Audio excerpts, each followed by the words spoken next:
uh, yeah. So what does this represent? Mainly on the customer The side or the supply side. right customer side of the what does it say? There is some one word we had Desires. Customer. desirability. Yeah. Customer desirability. Basically, what does customer want and why do they want? Okay. What does the left hand side of the business model canvas depict? Anybody? Basically, it tells you how to deliver your value proposition and what are the goals to delivering your value. So what does it? One word for that we had used was I think some of you may remember feasibility, like how to do it, whether it is feasible to deliver your value. Can we build it and how do we do it? And the last, I am sure a lot of you might be able to face it. What is the cost and revenue alignment? Cost and revenue structure. What does that we discussed? Anyone? So it's a viability, whether the startup that you are trying to build, is it viable? Okay. Is it viable? Will it ever become profitable and why? From the profitability perspective. So these are the three factors we had looked at. The reason why I'm trying to recap some of this is I want to tell you when we are looking about product market fit, which is one of the things that we try to achieve through value proposition canvas. At what stage that product market fit comes in, and how does these three aspects of desirability, feasibility, and viability kind of mature over during the startup journey.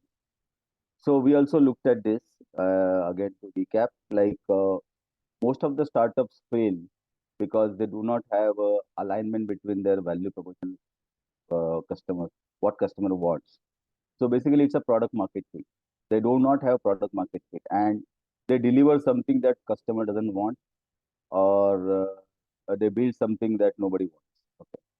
So to ensure that this value proposition, what you are delivering, and the customer segment that matches your product map, value map, and your customer profile map, it needs to match. Okay.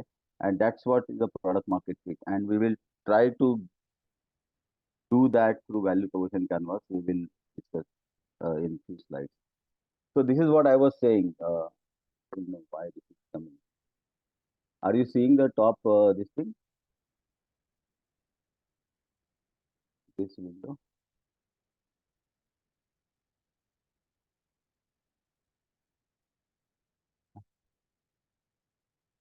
Okay.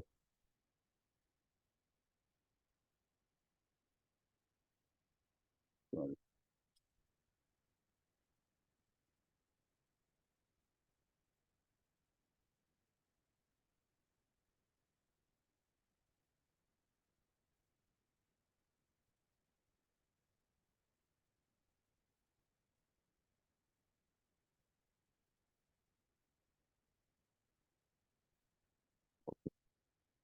Sorry, guys. What is this happening? Why is it happening? Just a minute. I will stop here and start again.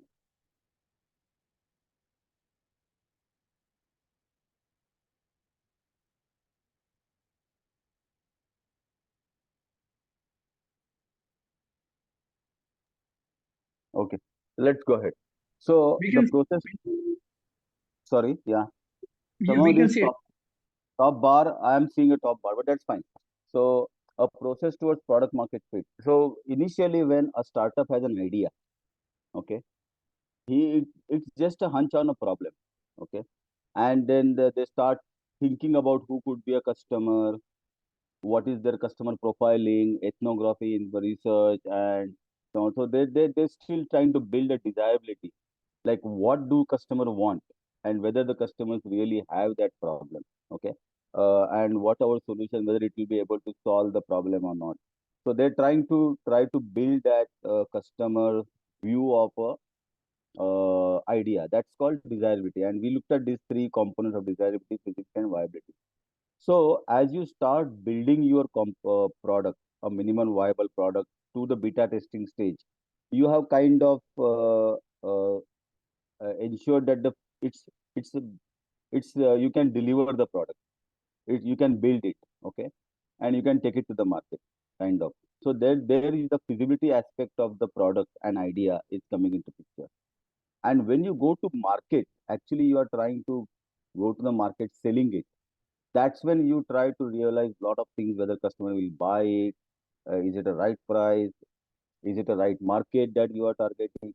So that's where the cost and revenue and what are the modules, and that's when the viability factor comes in. Okay, when you are actually looking at selling it in the market and you got a good customer base, good traction, that's when we say that it's a product market fit. So if you look at it, when you start at a starting point, you hunch on a problem, you do a customer profiling, you try to build your MVP, you try to test it and take it to the market. And when you are able to sell it in the to your customers and you got a fairly good traction, that's when you can realize that there is a product market fit. Okay, and there is a viability factor comes in. Now let's look at why do customer why do we need to really do the product market or value proposition canvas? Okay, to gain a clarity on what customers really want. Okay, uh, and understand the patterns of value creation. Basically, define customers' most pressing and important jobs, pains, and gains. So the Dr. Sudhir Kale mentioned job to be done, right? That's a great concept, and because that actually defines your customer's real need for their product or a solution or a service. Okay, and then assigned with that job to be done, there are pains and gains, and that's exactly what we will define when we define a customer map on a value proposition canvas. It also helps to explain, like similar to BMC, it also helps to explain your team about your product, your what are the customer pains, what are the gains we are providing to customer, how does your product and services align with those requirements of a customer, and how do we create value for your customer. So it helps your team, whether sales team, the development team, everybody aligned to delivering that value. Naturally, it minimizes the risk. We wouldn't say, I will not say that it 100% reduces the risk, but it certainly minimizes the risk of failure. Okay, and the one major failure that we have seen is ideas that don't work because your customer doesn't want what you are doing. Okay, at least it minimizes that risk. And it's again not a static document. You have to keep revisiting whether what you, because the more and more you go to market, you take your product to the market customer, you will realize that there are pains are different, what customers are looking for might be different. You might have to refine your product also to align with that. So it's not a static document, it's a dynamic document. Okay, now let's look at what is the value proposition canvas. Okay, there are two sides of the one is the right hand side again and left hand side. Right hand side is a customer profile or customer map, that you can also say that, and left hand side is a value map. Okay, what do we define a customer map? Three blocks: a job to be done, what it says as a customer jobs. Okay, it describes what customers are trying to get done. The pain, the obstacles or the issues that customer is facing while delivering that, while doing that job, and what customer is looking for gains if they use particular product or a service or a solution. Okay, that is to match with your product pain relievers and gain creators.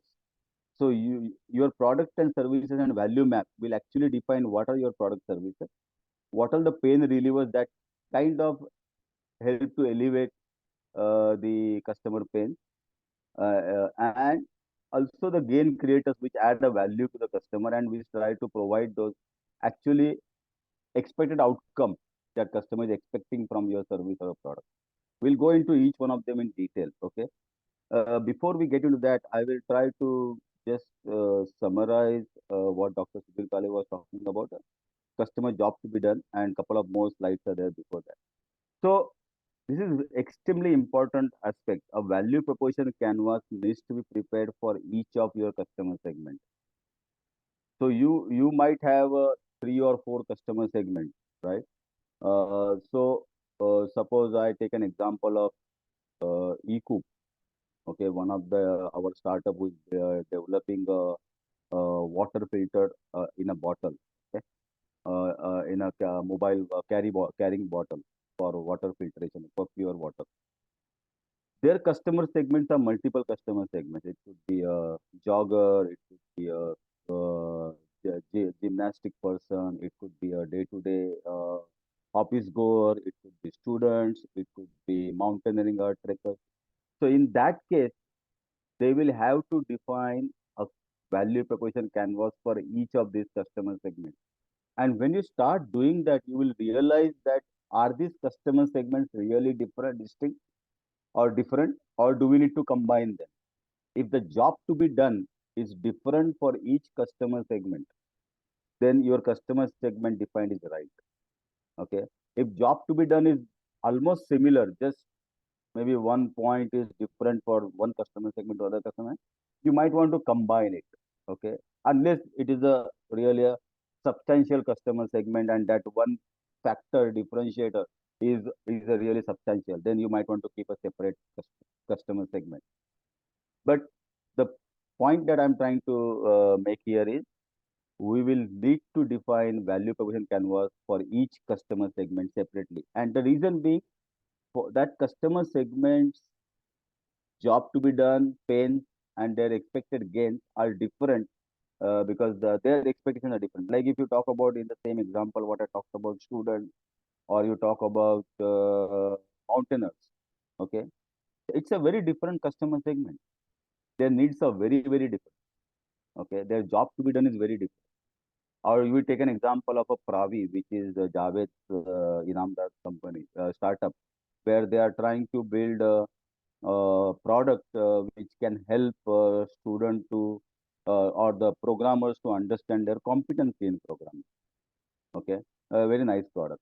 So now whether it is being used by a professional working with 5 years of experience in IT, or whether it's a student who is in the third year of engineering. It may differ or may not differ. But if it differs, then you will have to define a VPC for both customers. Another thing is the VPC value proposition canvas is more suited for customer inspired innovation. Okay, where you already know a customer and there is need from a customer for your product or innovation or a solution. Whereas there is another something called product inspired innovation, which is we call it also differently as a solution in search of a problem. So you build a differentiated solution or kind of a, solution which is kind of disruptive solution could be also, which is not there in the market. Okay, and you are creating a new customer segment for it.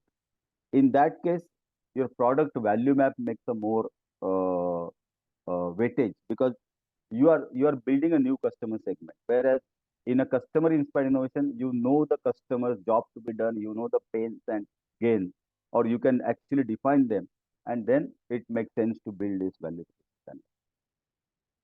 Now let's talk about customer profile, okay, or customer segment. Why when we talk about customer thing, why do we need to understand customer and why do we need to build a customer map, which is on the right hand side?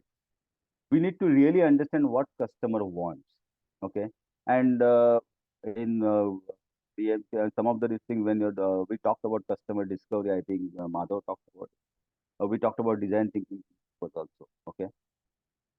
Actually, when you do a just a normal survey for understanding your customer, what do want, what do they want, what problem they have, what solution they are looking for, what price they are ready to pay, you are you are asking questions which you think you think, okay, and most of the customers, even if you ask questions which are probing questions, they will give stated preferences or their what they really know about that thing of the existing solutions. They normally think about existing solutions.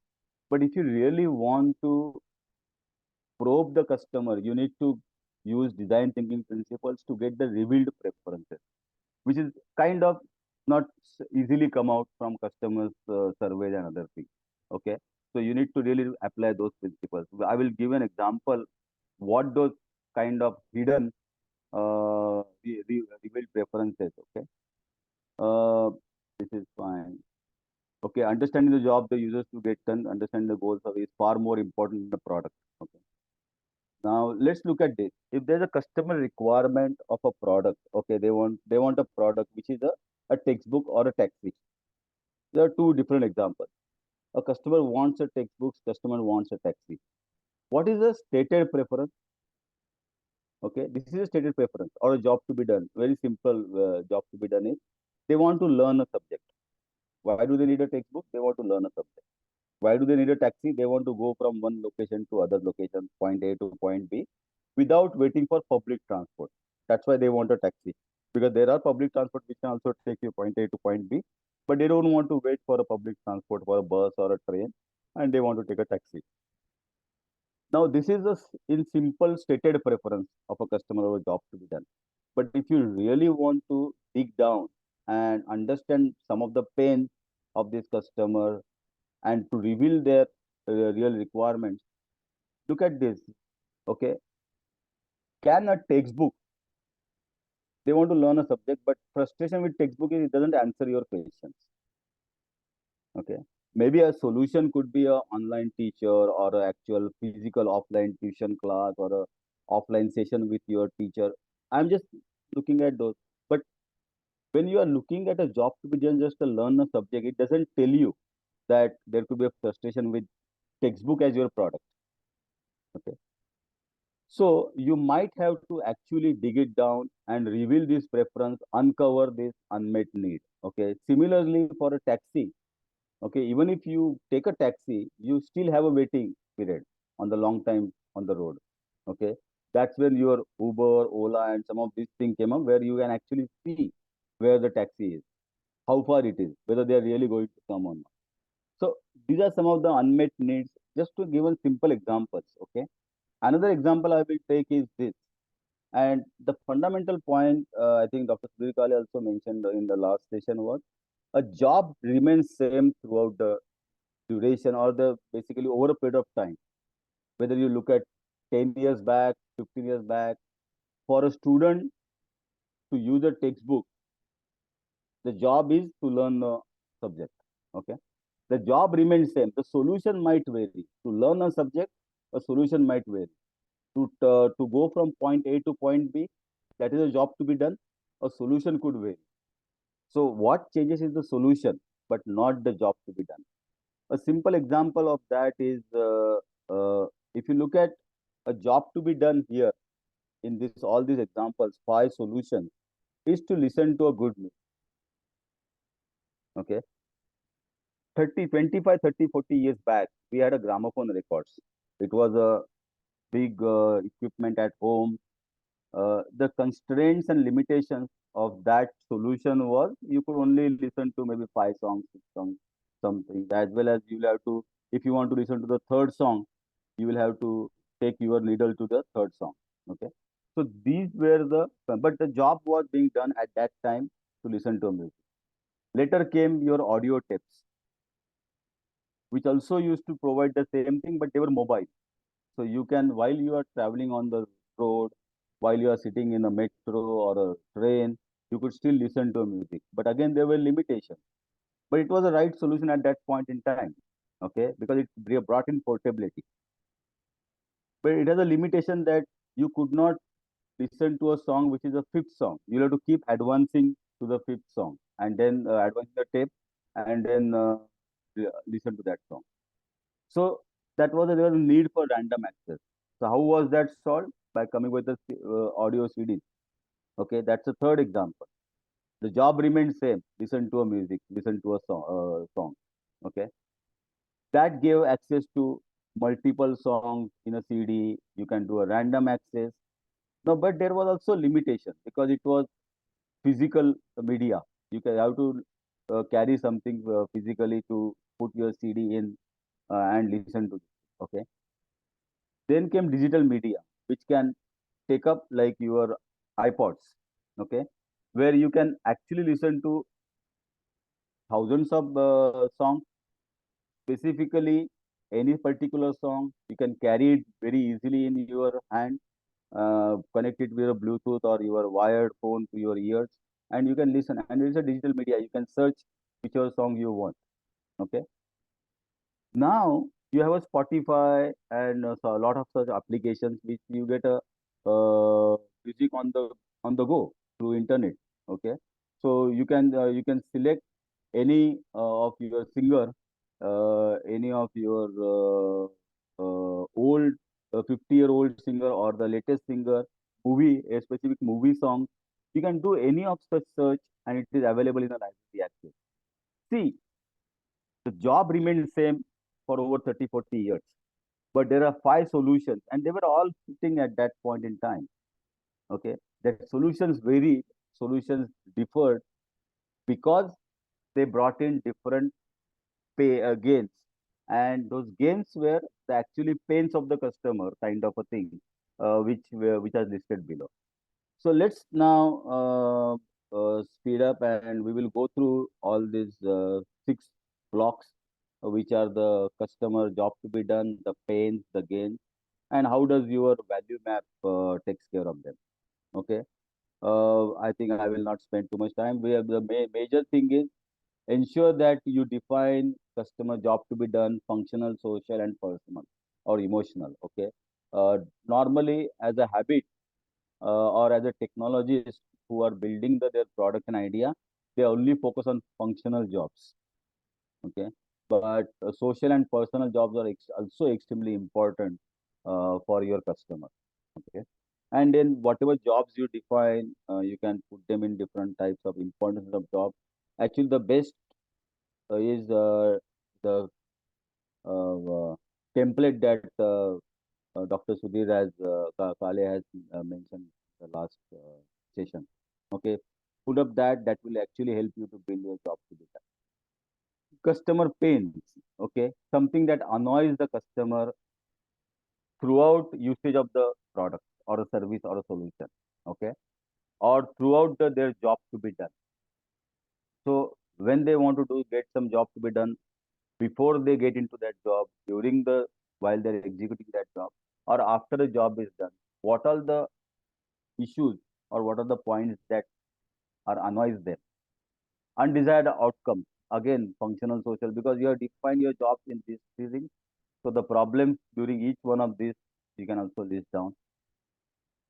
In terms of price, time, and effort, it's either high price, it takes too much time, it takes too much of effort. Okay, this could be the pains. Risk, something which can create a social impact, like a credibility of yours. Okay, so some of these trigger questions are mentioned here. I will anyway share this presentation. Uh, how does customer define too costly, too much of time, too much effort, annoyed, difficulties, underperforming value proposition, some of the features are missing, risk, and barriers for adaptability. Okay, like too much of cost, some of that can be a barrier for adaptability. So some of these are trigger questions to define the customer pain. Okay. Once you are defined, again, try to rank them and try to quantify. That will help you to rank them whether they are moderate or extreme pain. Similarly, define your gains.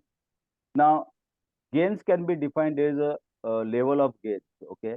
Some of the customer has a basic expectation. Then there are additional expectations, and there are something which customer never expected, but you are giving as a gift. Okay, so required gains, expected, desired, and unexpected. These are the different types of gains. One is very basic expectations, beyond basic expectations, and something the customer never thought of, and you are still giving it. Okay, like an Uber or Ola taxi. Okay, your customer expectation was taking point A to point B initially, but later they started showing where the driver is, where is he currently, how much time he is going to take to for you to him to come to your location. Uh, a map of the exact which area, which route he is taking, he or she is taking. Okay, what exactly the time of reaching ETA. Okay, for you to reach your destination. You can also send the details of your route as well as your driver and all your entire data to your family or a friend who can also find out how the driver is taking it. So some of these companies have gone beyond. They are also trying to build technology to see that the driver is uh, safe. Okay, you can rate. There are so many unexpected gains that some people came out, and these unexpected gains over the period of time become required gains because people start or the customer starts expecting them as a required gain, and then somebody comes when you say your competition is trying to bring a new feature. That's an unexpected game that nobody had thought. Okay, that's what it is. And these are some similar trigger questions. When you are actually giving unexpected gains, you are actually bringing customer delight. Okay? There is a great concept of uh, that is sorry, I missed it. In a customer delight and loyalty is like a great example is service industry for airlines. Okay, which where you get a customer delight at a different moments of truth. That's what I was trying to say. That's the concept of moments of truth. Okay. Uh, a great example of that is any service industry, and the best is airline industry. Suppose you are doing so many services and so many touch points are coming to you during your entire uh, journey of your customer as a customer, taking a service from your airline, booking your ticket till the you reach your destination and beyond that. Okay. So, like during booking, you either you're doing online booking, offline booking. How does the uh, platform is user friendly, easy to operate? When you go to the airport, are you able to easily locate the this check-in counters? How was the staff at the check-in counter? Whether they were courteous? How was the staff, airline staff at the gate of the airport? Oh, sorry, plane. Okay. How was the crew members? Whether they were courteous and they were taking care of the customer. How was your baggage and whether it was on time and it was all right? You didn't have any. How was your during the journey, during the flight, the services like entertainment, the food, and lot of other things. And then after service, if there are any issues that you had during journey for that matter, or like your baggage was lost, how was the customer service from the airline? So, and if you think about this, all the aspects, the touch points vary a lot because the type of touch points are different, the type of people are different. Okay, and customer will say that I really love this airline, and they are delighted when all these touch points, okay, are providing them the right service. And that's what is called moment of truth across each touch point. Okay, so you select a customer segment, define their jobs, pains, gains, and reach, and what it pains, gains, and rank each of these. What it will give you a great insight, okay, about your customer. What are the gaps to fill, desired outcomes, alternatives, impact, adoption, and that will lead to defining your product and services. So when you are actually building this value proposition canvas, do not really think your product and services at all. Just think about your customer segment you are defined, right? Just think about what is the job to be done and what to be pains and gains, and then see whether your product and services map to that. Okay, that's what is the product market fit will achieve. These I have already discussed some of the some of the areas that mistakes that lot of startup founders and teams do. They're mixing multiple customer segments into one canvas, mixing the job problems, needs, and outcomes, only focusing only on functional jobs, not considering social and emotional jobs. Keeping the job like this, as I just now said to a couple of minutes back, don't build the job pains and gains thinking your product in mind or your value proposition in mind. Just forget about that and just think about what does a customer job to be done, and then what are the pains and gains associated with the job to be done. And only few jobs and too vague or generic. So quantify whatever wherever is possible. Value map, product and services, very simple. I need to explain. It could be anything. It could be any solution. It could be a specific product. It could be physical solution. It could be services, digital, financial services, and just list down your services in the essentials and nice to have service. Okay. Then pain relievers are actually something which will eliminate or reduce the pain points as well as which will help to gain also both. Okay, just not pain relievers will only relieve the pain. Pain relievers might help them to take care of their gain. Okay, so eliminate or reduce some of the things that annoy the customer. So how do you eliminate? And some of the questions that you can ask are, what is the value proposition provide you saving in terms of time, effort, money? How does customer feel better? Are you introducing new features, better performance, enhancing quality? Pain relievers also can be essential, nice to have, and some similarly gain creators. Okay, these are kind of I am not spending too much time because they are like self-explanatory. Some of most of these things. Okay, I want to talk about two more concepts. Okay, about the value map and this thing. That's why I'm trying to rush through this. But gain creators are the outcomes and benefits that customer expects. As we said, basic expectation, desired, and unexpected expectations, like undesired expectations, which unexpected, that is delight expectations. Customer savings that please your customer, what are those? What are the outcomes to exceed customer expectations? How do you create positive social consequences? Do something good customers are looking in terms of good design, guarantees, and features. Fulfill their design. So these are the some different ways you can define your gain creator. Okay. Now let's look at couple of examples. Okay. There is a customer segment which is upper middle class, male or a female. I think I mentioned male because it was from the I taken to it from the web. Okay. So with a salary of with an income of 100K plus per year. Okay. And he has defined a customer map. Okay, the job to be done, his expectations are occasional long distance trip, commute to work, personal mobility, convey an image of a success. This is like a social expectation. Okay, be different from others. Okay, that is also social expectation. Then what are the pains? You have to buy before price drop. Why? Because you want to be the first one to show that I have bought this image of my success. Okay, lack of charging stations because it's a EV, fear of dead battery, frequent charging, accident harm. Some of these are pains. What are the gains the middle class male is looking for? The great design, compliment from friends. Like your friends would say, "Arey, wow, great car, this thing." Nobody has that such a car. Brand recognition, sports car, heavy range because you need to travel long distance once in a while, high-end battery, high safety rating, and so forth. Now, if you create your value map of Tesla, okay, there are very few options. 8 years battery warranty, so that takes care of the battery issue. Okay, like a failure of lack of charging stations or a battery being dead. Okay, that takes care of that.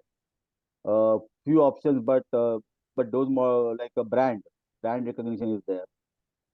Then you have a charging network for Tesla available at most of the places. Autonomous car is something which is customer never expected, but Tesla is providing it. Okay, that's not an expectation or that's not their customers pain or a gain. Okay, but they are providing it. So that's a unexpected addition that delight for delighting customers. Focus on design and style. Great performance. High touch feel 17-inch screen. That is also a great design. Okay. So these are some of the this thing. Whether it's a fit, product market fit is there or not, we'll see that. Okay. Now, if somebody defines the same customer map and we have a different product and the customer segment is middle class male 50 to 75K income and your product is Toyota, okay, which is we are trying to see whether it's a map for this customer segment, what your defined customer profile, okay, or customer map. Exactly same thing. Okay. But look at the Toyota's product map or value map. That is little different than what Tesla has. It's a Toyota has a safety sense, 5 seats. There are multiple models. Like if you look at Tesla, there are only two models. There are many models in Toyota. So the the the point to make here is because there are only two models in Tesla, you have that brand recognition, you have that performance like a sports car. You will be different from others. Okay, those things come into picture because that's what is a job to be done for a customer. Whereas Toyota, if there are many models, there are many people using it. Manual car, it is not autonomous car. Okay, then they have optimized their design for a more public usage because more usage and it's an hybrid car. Okay, compared to what Tesla is, it's only for urban style. But that is the product. Now, does this match with the customer requirement? What do you think? I what does anybody can say which one matches and which one is doesn't match? Any if you can write in a chat. Oh, sorry. I okay. So anyway, let's move forward with the time concern. So this is a match, but if you try to use the same customer map for a different customer segment, expecting a different uh, vehicle, it is a misfit because Toyota is not for somebody who is looking for convey image of a success or a bit different from others or a high-end battery technology or higher range. You may not get compliments from friends because these are the expectations of a customer. This is a customer map, whereas Toyota doesn't fit there. Now, how does Toyota fit to the this? Because Toyota's product and services product map may not change much. So you will have to change the customer's expectations. So customer profile will have to be changed to do the product market fit. Let's take that as an on the next slide. This is the misfit what we just saw in the previous slide. Now, if you want to make a fit, your customer profile, customer map is needs to be different for Toyota. Okay, because that then you are actually selling Toyota to a customer who is expecting something different. And what different they are trying to reach is basically they are not distances are not far from home, be the same as friends, not a basically not a differentiator factor. Okay, convey image of a happy family, not of a successful man. Look at here, it's a convey image of a success. It's a convey image of a happy family. Okay, commute to family activities. Whereas once of Tesla, once somebody may not take it, only will take it to work. Okay, these are some of the job to be done differ from what this job to be done. Also, there is some of the things like fear that something happens with the car is pain. Frequent charging, those are some of the similar pain. But if you look at the gains, they are not looking for something like a higher range. They are not looking for something like compliments from the friends or something. They are not looking for something which is a sports car, but they are looking for something with a big family car. Okay, so these are the ways you can define, and then your Toyota, which is exactly the same value map, will match your customer map. Okay, this is just to give an example. We will also cover take Uber. We talked about Uber. This is an example how you define your uh, entire value proposition canvas. So what is the job to be done? You want to get a good taxi service to go from point A to point B. You need to wait without ETA, time for arrival, pay for the trip online, and control cost for the ride. You know exactly how much it's going to cost. Okay. Then what are the other pains? Low cab availability, need to book in advance, bad drivers, payment issues with the car, cash or card. These are the other taxi services, not Uber. Okay, just you take a yellow cab or something which is available, which doesn't have an online presence. Okay, and what are the gains? Zero time for payment, trusted driver, tracking, one click order and cancel. You can order or you can cancel immediately if you are not satisfied with the wait time or some whatever different reasons. Okay, if this is the customer map, how does Uber satisfies it? They have a mobile app which takes care of the your cost. It tells you ETA. Okay, it also has a link payment gateway. Okay, and you can talk to them. Then discounts up, they apply discounts. The variety of the cab, Uber Go, Uber Auto, Uber, and so forth. Okay. Now, to take care of their pains and gains, they have a ETA for a ride. They have automatic payment, 24 by 7 availability. So you don't need to book in advance. Rating of the drivers is there. So bad drivers is taken care. They also have other requirements, trusted driver. So that is taken care by your driver rating as well as your map like manage trips on the same platform, all trips. One click order or cancel that is available through online platform. Tracking is also available through your this thing. Automatic card payment takes care of the zero time for payment. So this is just to give you a flavor of how you can build your canvas, value proposition canvas.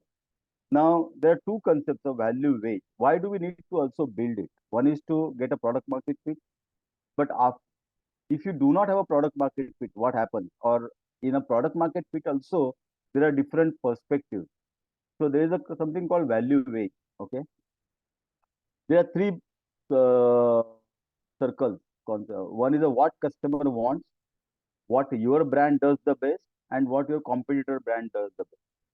Okay, if what customer wants and what competitor is doing your best, then you are in the losing zone. You are not going to win it because your competitor is already doing best. Okay, what is the best winning zone is what customer wants and what your brand does the best, better than anybody else.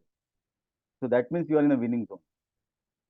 In a risky zone is whether you also do the best and your competitor also is doing best. So there is a possibility that there is some risk to you. You need to weigh your competition continuously. Okay. A dumb zone is you are trying to build something what customer wants and your competitor is doing best and you are not doing best. That so that's a very dumb zone. Okay. In a value weight, okay, you can either be a differentiator, highly different value proposition can be highly differentiated or a commoditized. Now, how do you bring highly differentiated value proposition? The strategy could be improve your benefits 10x. Or how do you become commoditize is reduce your price by 10x. So what is your strategy? You are a low cost provider or you are a value leader. If you improve your benefits by 10x, you are a value leader to your customer. If you reduce your cost by 10x, 10x is just a factor, okay? But you are a commodity provider or commodities or you are a low cost provider. So you need to define when you are defining your value proposition or your value to customer, whether you want to be a value leader or whether you want to be a low cost provider. And it's don't think that only value leaders are the successful startup. There are some startups which are low cost providers also, and they are successful. Naturally, just the cost may not be a differentiator. There could be other things also could be a differentiator in their product and service. Okay, you can build your value. Once you have defined your value proposition canvas, you can actually build your value proposition statement or your elevator pitch. How you can build it? Our product and services, which is from your left hand side, help your customer segment for whom you have defined a value proposition canvas. Who want to get the job to be done? You have already defined some jobs by reducing, by avoiding their customer pain, whatever pains you have defined, by increasing or enabling the customer gain, and unlike your competing value proposition or competition. So you can build your value statement also through your value proposition. This is another outcome of a value proposition canvas well defined. You can easily build your value proposition statement from that. So the assignment for our next week will be for each of your customer segments, define the value proposition canvas and also define a value proposition statement for your startup. Thank you.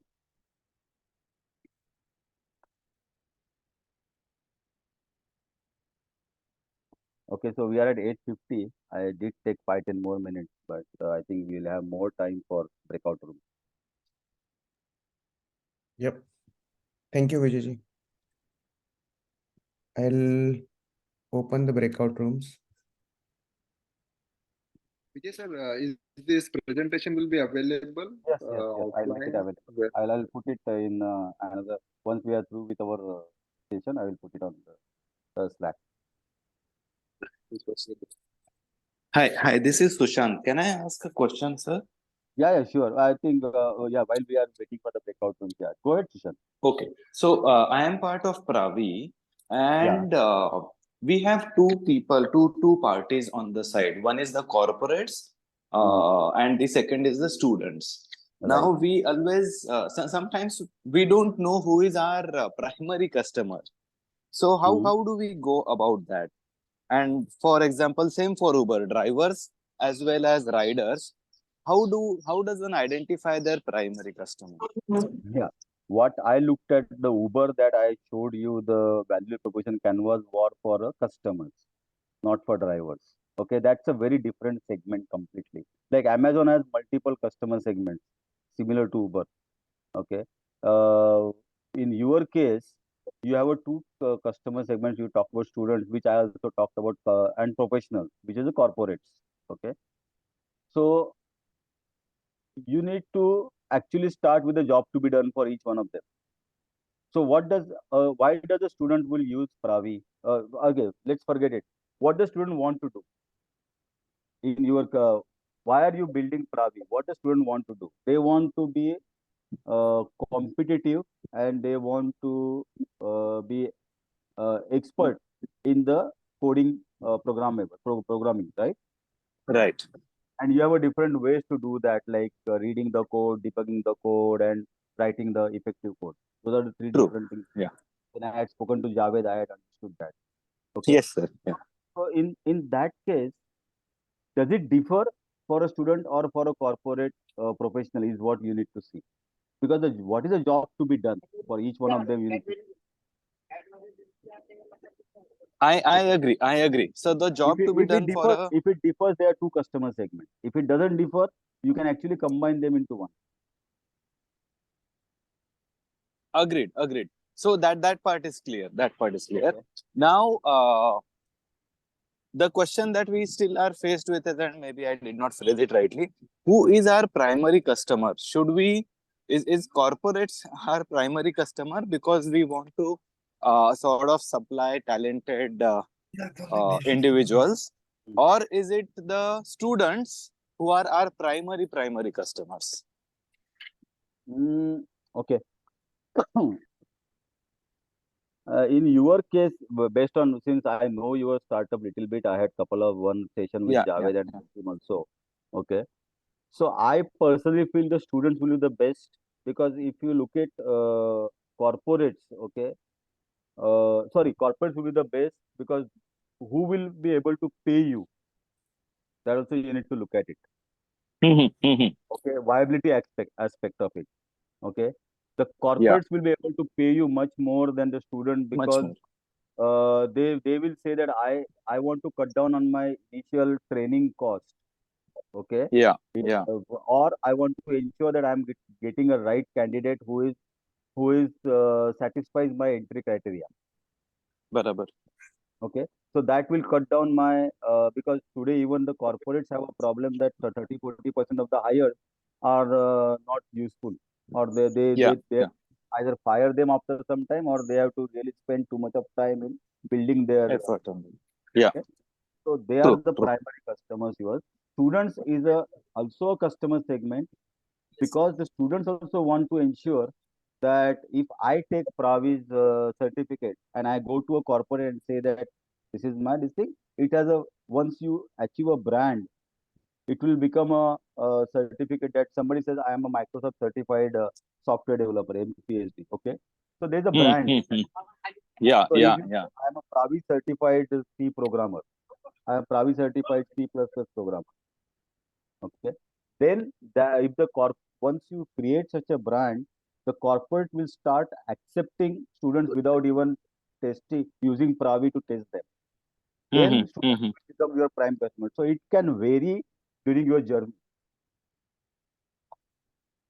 Okay, I think Okay. No, that's yeah, yeah. in market segmentation, when you are doing segmentation and sizing, there is something you call it as a beachhead market, where you kind of go in the initial market segment. Initially, I think you are already working with KPIT. Initially, Yeah. you must have to go to corporate, because let corporates start saying to the students, and students come to know that corporates are also using Pravi to verify our competency in programming. Then they upfront they will start taking that competency test to go to apply for corporates. Yeah. Got it. Got it. That helps. That helps, sir. Thank you. Thank you very much. Thank you. So before we break into the breakout rooms, is there a dashboard, Dev, in terms of where the startup teams are on their assets? Yep, I can share that. Yeah. So we 2 weeks break, and the idea was that everybody catches up on their assignments. If you have any questions, please interest. Yeah, not everyone has updated the sheet. But it is the same sheet where you update your attendance. So if you have not done it, if you can just quickly take a minute and fill it out, that would be helpful. Actually, all the startup teams, it is extremely important and you do this assignment, because I know some of you might have done some of these concepts, they have understood it, but it doesn't harm to have it done, do it again, and it will certainly help you to improve, as well as your mentors might have a different perspective on whatever BMC you have done or job to be done or design thinking assignments. Devdatta, Milin here. The breakout room assignment is same, right, as prior weeks? Yes, it is. Okay. Maybe you might want to show it after this. You might want to show it just once to, yeah.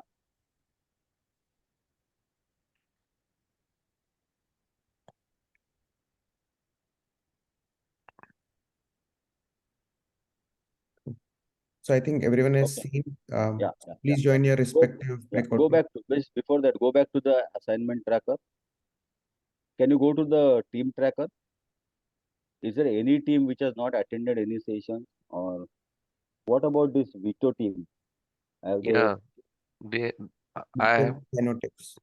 yeah, and Cyanotic Vijayji, that is been assigned to me and Nikhil, and no response from that team. So is the veto? What is this team? Let me go. Who are the founders? Vijay, I'll look into it and I'll Yeah, just let's Anyway, because I think we let's need to. look at it offline. But if Yeah, these two teams, yeah, Vito and it's been Cyanotic, already 4 weeks, and if yeah. any team is, Uh, then we may have to uh, drop them out of this cohort.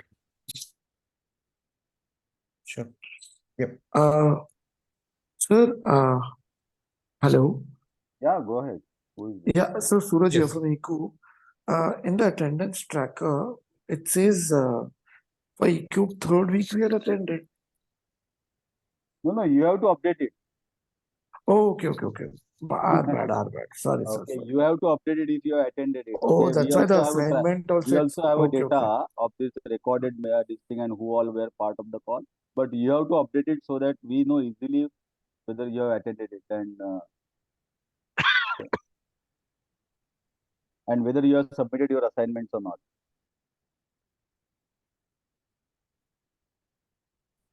Okay, so by end of today for India, just try to update everything in terms of both your attendance as well as upload your assignments. It's very important. We don't want it to be a one-way process where there are presentations. We want to see the teams interacting, and only then the teams will benefit. Otherwise, it's just a presentation that you are listening to. Okay, so please, the teams in India, to update your assignments and upload that. And Okay, shall we go to the for others, I room? know it's in US, but in other time zones, let's try to do it in next 12 hours. Okay, let's go to breakout rooms now.